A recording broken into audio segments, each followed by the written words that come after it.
Today's episode is sponsored by Smile Brilliant. If you're like me, you're a bit overwhelmed by all the teeth whitening products on the market. Smile Brilliant has provided me with some very interesting facts to pass on to you.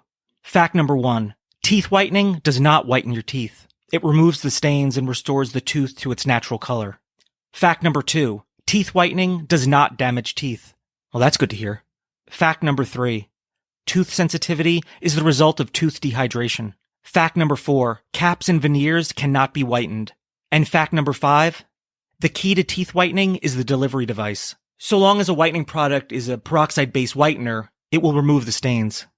What differentiates one product from the next is the device that holds the whitening agent to the tooth without interruption. Whitening strips, for example, neglect the crevices and molars, and they slide onto your teeth. Saliva floods the generic trays because they are bulky and don't create a seal. And this is something I didn't know. The LED lights that are supposed to help whiten your teeth are just novelty items that add no benefit. You need a high-output UV light that's only found at a dentist. Don't fall for the gimmick. If you insist on a light that does not work, get one on Amazon for under $5. That's how unimportant they are. The number one whitening device recommended by dentists is the custom-fitted tray. You can have your dentist make your trays for $300 to $600, or you can head on over to www.smilebrilliant.com and use their lab direct mail-in process for a fraction of the price that you would pay at the dentist. Oh, and if you grind your teeth at night, like I do, you can also purchase Smile Brilliant's custom-fitted night guards. Once again, for a fraction of the price the dentist charge. Once again, that's www.smilebrilliant.com and use the coupon code GHOST, that's GHOST, for a Ghost Town discount. Again, that's www.smilebrilliant.com and use coupon code GHOST, which is GHOST, for an exclusive Ghost Town discount. A rock and roll mystery. I'm Rebecca Lieb. I'm Jason Horton. And this is Ghost Town.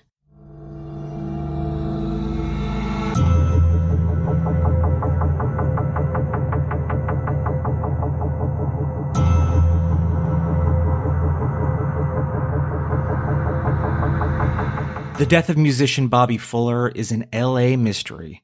The circumstances around his death, right on the brink of stardom, have led to more questions than answers.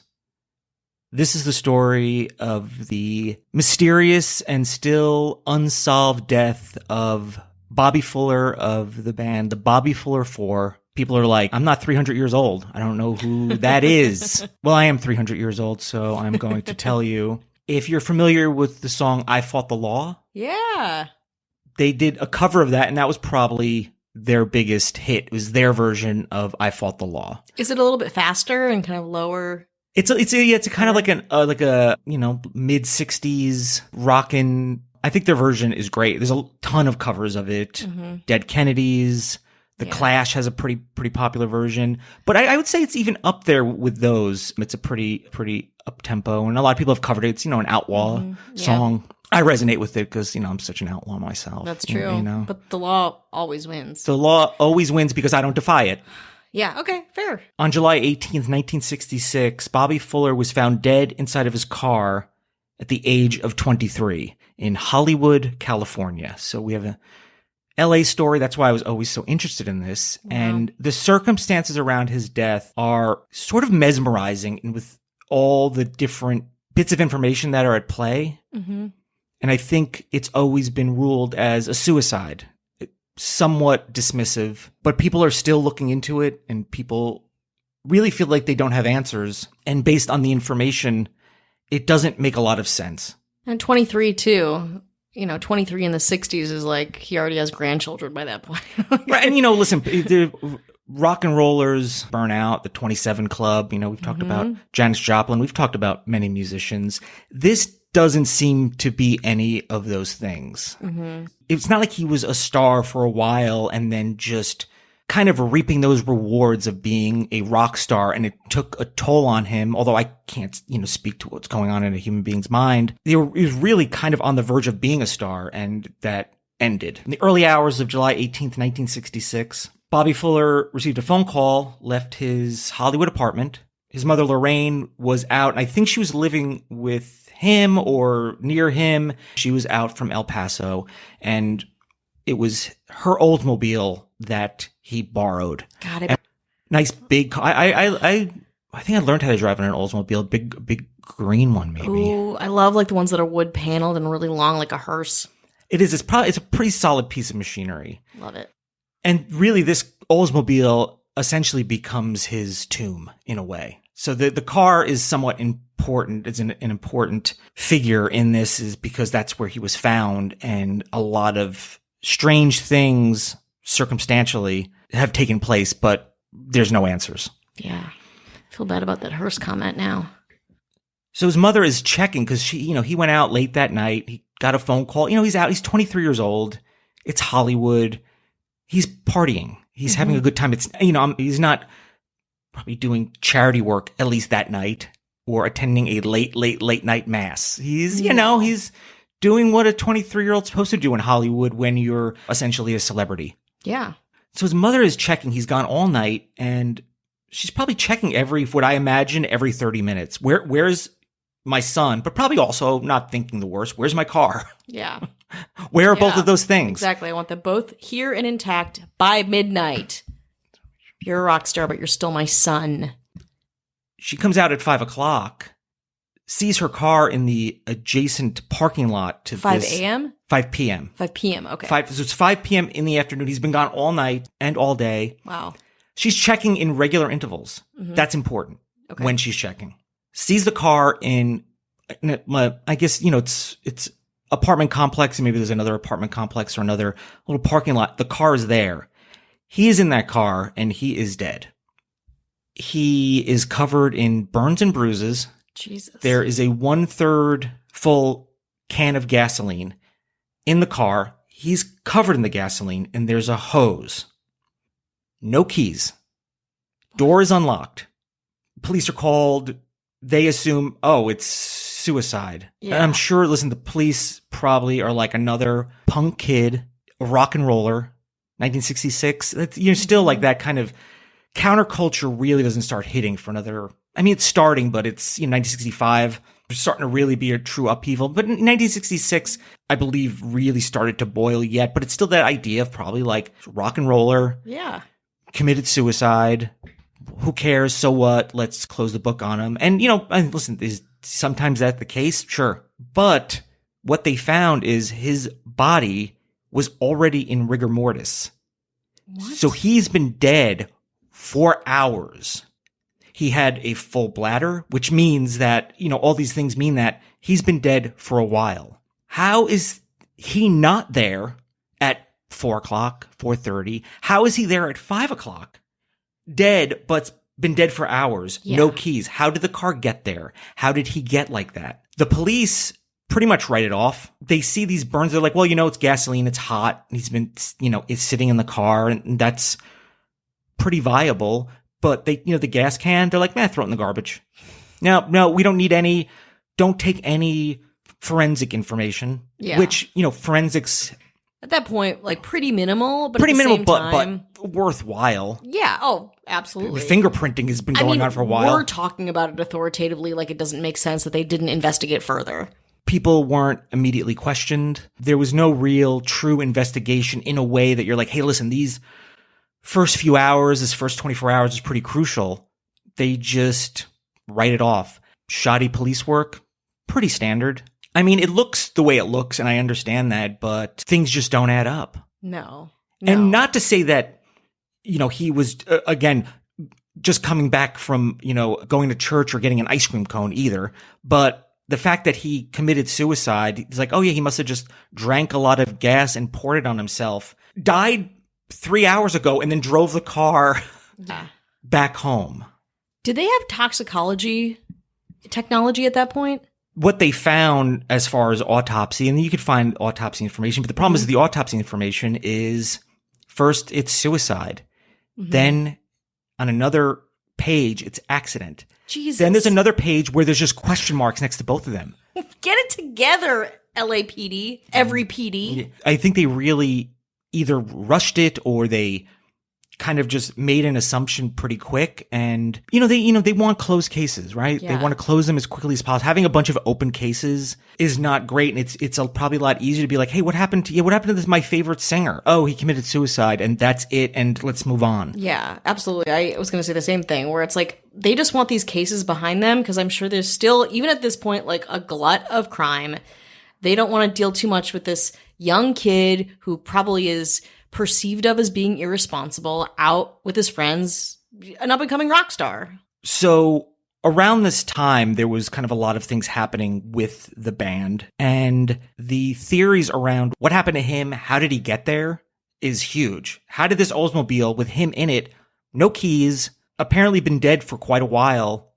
He has a broken finger. It looks like he's been beaten. I mean, unless he did that to himself. It's not from a substance. It's not the gasoline didn't break his finger. Yeah, no. They did not find any gasoline inside of him, so it's not like he drank any gasoline. My wheels are turning. There are a lot of theories, and we will get to them right after this break. Hi, hello, how are you? How are you doing? Checking in. This is our check-in. Deep breath. Deep breath in. Or short, shallow breaths. Yeah, or don't breathe. Honestly, you can just not breathe if that's what you want to do. 4 breaths through the nose, 2 out through the mouth, but don't get it wrong. You will choke on your own breath. Yeah, I've done it. You don't want to do that. I actually did almost choke. I had boba tea for the first time in a long time. A little about me. And I sucked it through the straw so hard that it lodged in my throat. I almost... That's on you, I think. This sheer power of me and my body. So deep breaths, but at your own, expense, maybe. Going to town on that boba. I gotta. Cautionary tale. Ooh, I gotta. From Rebecca. Mm-hmm. We want to say hello to our esteemed government. Hello. Who would never, ever let a crime like this go unsolved. Never. We have the mayors. Dara Rosenzweig. Hello. We have Joshua Lambert. Hi. We have Ashley Matson. Hello. We have Ben Forsyth. Hi. And one governor to uplift them all. And all of us. And she will. Avian Noble. And if you want bonus episodes, early access with none of this chit-chat, you just want to get right to it, your time is valuable. Mm-hmm. Patreon.com/GhostTownPod. Yeah. That'd be fun. That's a thing. Mm. Thinking of making limited edition Ghost Town government merchandise. Actually thinking that on the way over here. Uh-huh. And I think it might be a fun little thing. I don't know what it'll be and what it will be, but it's something we'll offer to people in the governating What about body. Okay, if you don't like sheriff's badge, cowboy hat, large, boots. Chaps. I'm just getting a bunch of... They would love that. I'll speak for all of our government to say they would love it. A nice Stetson hat. I don't know what that's government.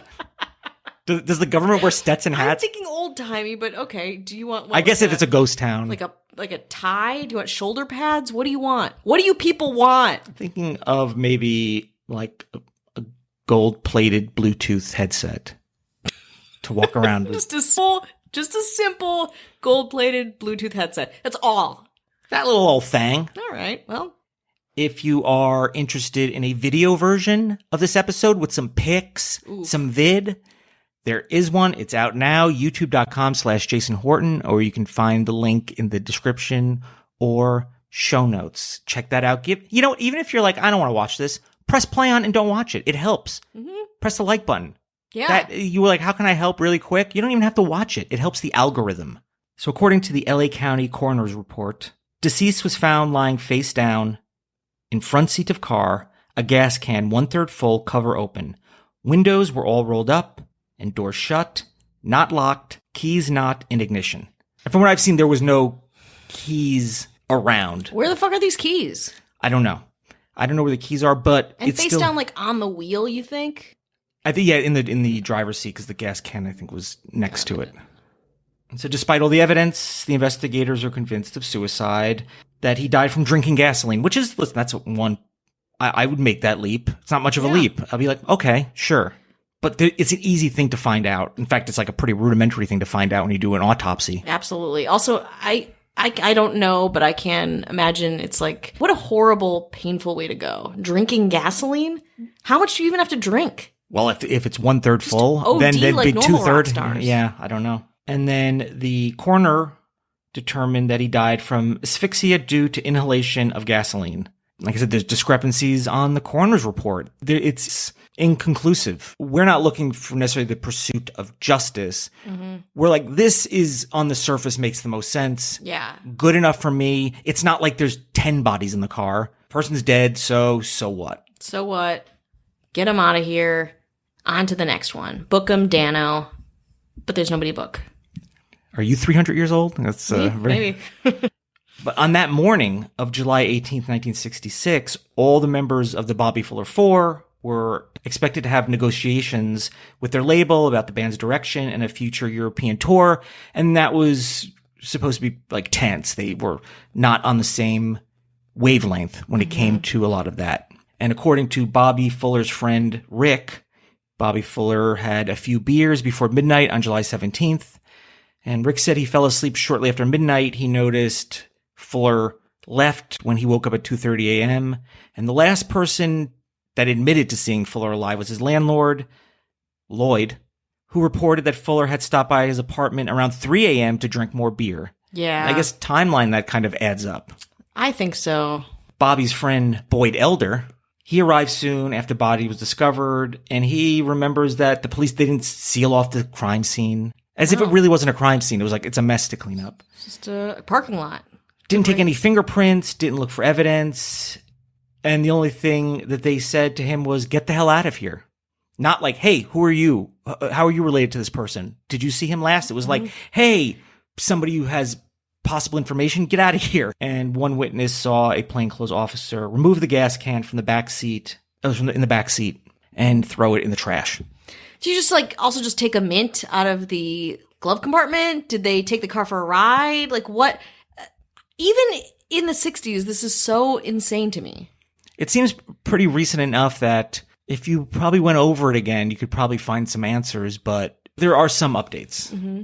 But it's the theories, right? Everyone has theories, and there's a lot of them that are going around. Mm-hmm. I've got one brewing right now. Drugs.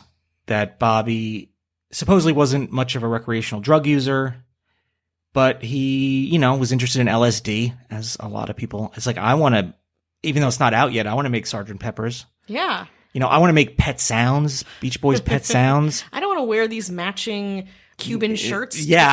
I don't want to cut boyfriends. I'm sure, probably, a bit of rock and roll rebellion. I get like times are changing. Yeah. As long as I fought the law, they, have a streak of like wanting to shake things up. Totally. And they mentioned that there might have been a party that he possibly overdosed at the party, and people wanted to cover it up. They're just like, oh no, he's what do we do? And there's other celebrities there, and they're like, I don't know, get rid of him. And who's to say that somebody not involved directly in the death, but they're like, I don't know, let's just pour a bunch of gasoline on him to cover up any evidence. Yeah. And drive the car there, set everything up, and then leave. Yeah. All this would be happening though at 4 or 5 in the afternoon. Mm-hmm.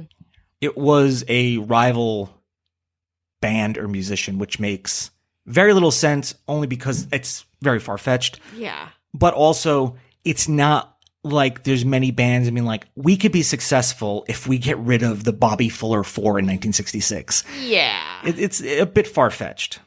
I mean, it could be professional jealousy. It's like we wanted to go after Bob Dylan or Joni Mitchell, but let's go for this guy. Yeah. Bobby Fuller, the Bobby Fuller Four, And, you don't know what the trajectory could be, It's true. You don't know. But I don't think it was enough to be like, I'm willing to murder somebody over it. No. And then there's suicide, that he beat himself up, doused himself with gasoline. Broke his own drinking finger. some in the process, they didn't find any. Then drove himself home 3 hours after he'd been dead.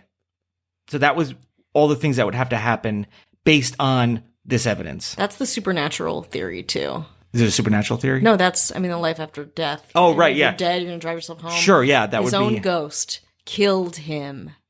So there are no known suspects. God. What about Lloyd? Where's Lloyd?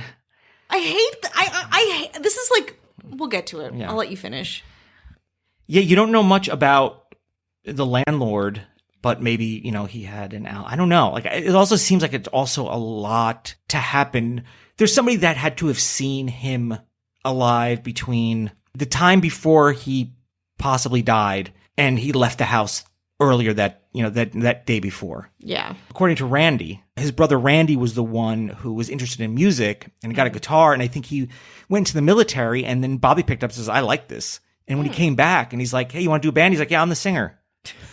I've co-opted this thing you were interested in when you were Fighting. when you were serving, Representing the and USA. probably the thing that made the most sense. They had planned to go to a party at a beach that night. They were supposed to go to a party, and then Melody apparently drove him to the party where people are allegedly drinking and doing drugs. Rumors that he died of an overdose.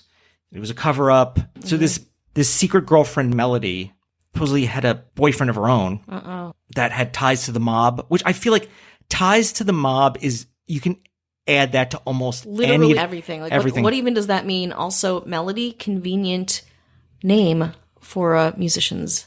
Well, Melody actually makes an appearance on the October 18th, 1996 episode of Unsolved Mysteries. Ooh. She called like right after they aired this.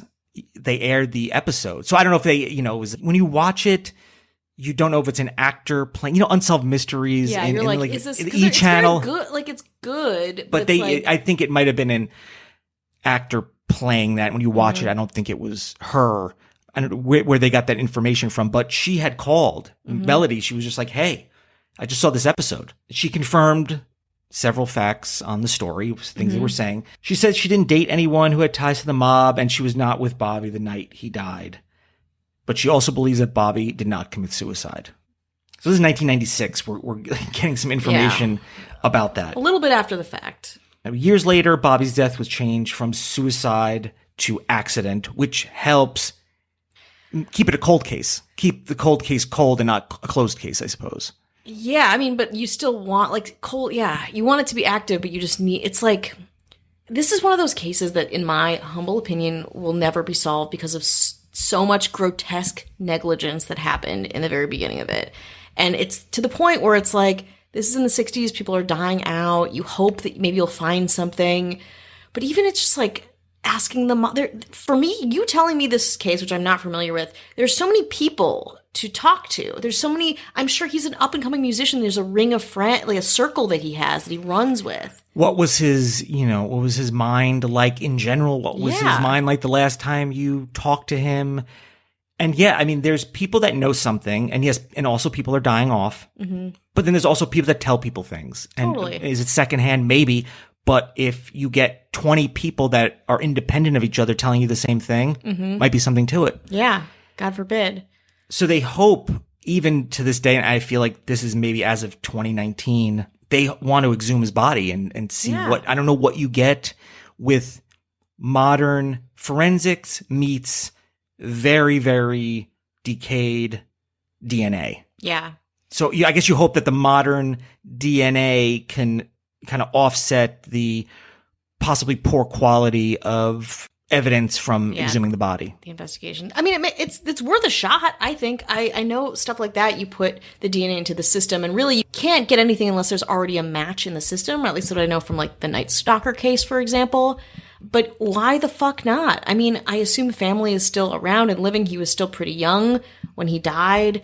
But my theory is that he was out partying, having drinks. I don't think partying even has to mean drugs per se, went out really late, maybe had some drinks with the landlord, maybe like left to go do something or like go somewhere else or try to, like keep the party going. And maybe he got jumped, honestly, right by his car. Maybe, someone recognized him, up and coming musician again, beat him up. But then they were like, oh shit, we killed him, panicked, what should we do? We have this body, whatever. All right, drive the car, let him go. They would have to know where he lives, though.